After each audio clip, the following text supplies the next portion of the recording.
6 teams.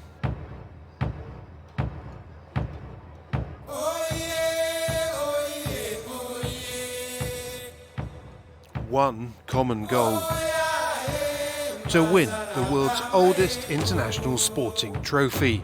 That is sailing's most prestigious prize.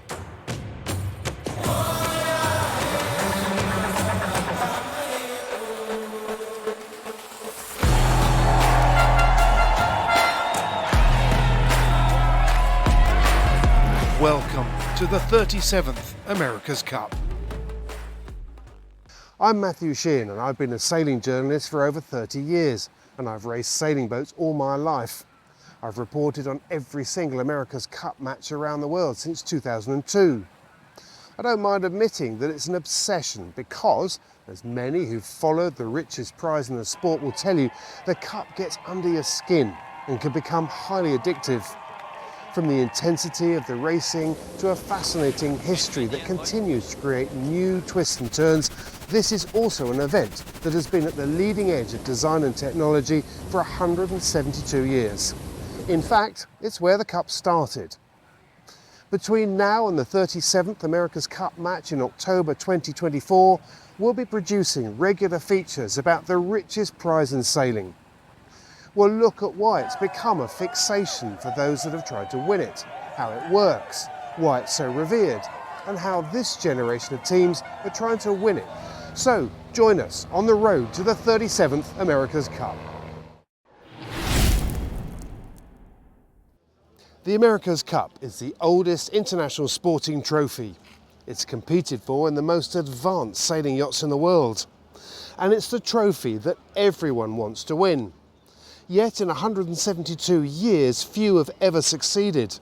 In fact, it was 132 years before a team other than the Americans won it.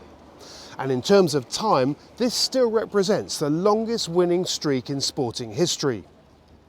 It's been competed for 36 times so far. And despite history suggesting that the odds are stacked against them, there's no shortage of teams that are prepared to spend many millions trying to win it. And this time around, the America's Cup cycle starts here in Vilanova, a la Geltrú in southern Spain, in a radical new flying 40-footer, the AC-40. Capable of top speeds of over 90 kilometers an hour, this is the fastest single-hulled one-design class in the world. But the AC-40 is so new that no one knows what's really possible when they're put under real racing pressure.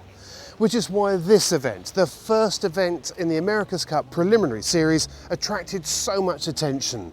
The boats are revolutionary and the racing breaks new ground. The match for the Cup itself takes place in Barcelona in October 2024, in a series of 2-boat races between the current Cup holders, Emirates Team New Zealand, and the most successful challenger. That challenger will be selected from one of 5 teams that have entered. Ineos Britannia from Great Britain, Luna Rossa Prada Pirelli from Italy, New York Yacht Club American Magic from the USA, Alinghi Red Bull Racing from Switzerland, and Orient Express Racing Team from France. Over the next 11 months, these teams will prepare for a series in August 2024, where the winning team will take on the New Zealanders in Barcelona. Between now and then, teams will be engaged in an intense period of design and development as they prepare to launch their final race boat. They will be testing and training. They will also be locking horns with their opponents in a number of preliminary regattas, the first of which is here in Vilanova. But just as the road to the America's Cup is sometimes complex, so too was the weather for the first event. The event schedule had been for 8 fleet races to take place over 3 days, with the top 2 boats going into a match race final. Thunder, lightning and torrential rain on the opening day meant that racing had to be abandoned before it had even started.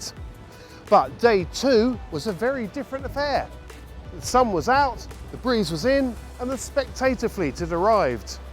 The big question now was whether the wind would hold for the 4 races that were scheduled. As the first race got underway, there was just enough wind for the boats to get onto their foils, but staying on them was tricky. Top mark for the first time, and it will be Emirates Team New Zealand that will round the mark, but boy, they are doing it tough and have touched down. A mistake that opened the door for Orient Express Racing, who passed through to take the lead. From there, the French fought off a challenge from the Italians and won the opening race. An impressive performance for the newest team. In the second race, the breeze had dropped even further, making it tricky to stay on the foils. Most didn't. Alinghi Red Bull Racing was the only team to get a good start. So we do have a start in race number 2 of this preliminary regatta. But the commentators were taking nothing for granted. This race has got a long way to go. It's not over till it's over. It's going to be some tense moments still to come, I think. And there were, as Emirates Team New Zealand came from a long way behind to overtake the Swiss and win the race. And at the end of the day, it was the French Orient Express Racing team, along with Emirates Team New Zealand, that were lying first and second. The weather forecast for the final day of racing in Villanova looked much more promising, with around 10 knots of wind for much of the afternoon. So what are the AC40s and what role do they play in the America's Cup? These 12-metre boats are all identical in design and construction, and under the rules, every team has to have one.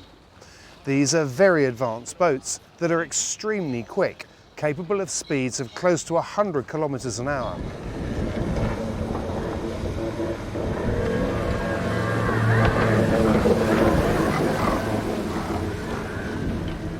But they're not the boats that will be used for the America's Cup itself. When it happens next year, the Cup will be raced for in custom-built 75-foot boats. In the meantime, these AC40s are test boats for teams to practice in, both for training and for racing. They'll also be used for the Youth America's Cup Series and the Women's America's Cup next year. We'll take a look at them in more detail in a later programme. Now, aside from understanding how and why this happens, which we'll explain in a later episode, you may be wondering why Yanmar has formed an association with the America's Cup. Marine master dealer Eduardo Platero was watching the first preliminary regatta in Villanova very closely and was absolutely clear as to why the collaboration is so important. Now we see the future of the boats with foiling boats is now we see the future. We are a main engine marine for sailing boats. So Yanmar in that point is very important to support the America's Cup. America's Cup is the most important racing on the world, on the planet. Today is very exciting also here in Villanova. Many people arrive not only from the Villanovas, also for around the Villanova, from Barcelona, Tarragona. Many people here today. It's a new format. I think it's a new format of the Copa America, a new experience, and I think for the people we have many more interest on that type of the boats. It's the future. Meanwhile, back in the heated competition on the final day, with all 6 teams foiling around in the start zone, conditions looked good. Speeds were up where everyone wanted to see them, with boats reaching 3 times the wind speed and clocking up over 32 knots on the fastest legs of the course. That's 60 kilometres an hour. 4 races were scheduled, 3 fleet races and a final shootout for the top 2 teams. In the fleet races, American Magic and Emirates Team New Zealand delivered consistent performances, and it was this pair that went into the final. But the weather was to have the final word. As the pair lined up for their head-to-head battle, the wind dropped to below the race minimum of 6.5 knots, forcing the race committee to abandon the race. This left the Americans at the top of the leaderboard.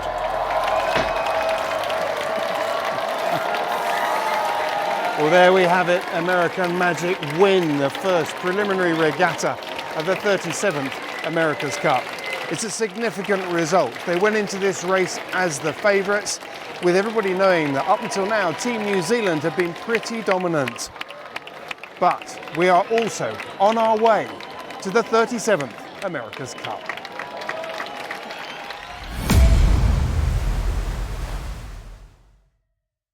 A sustainable future. Yanmar.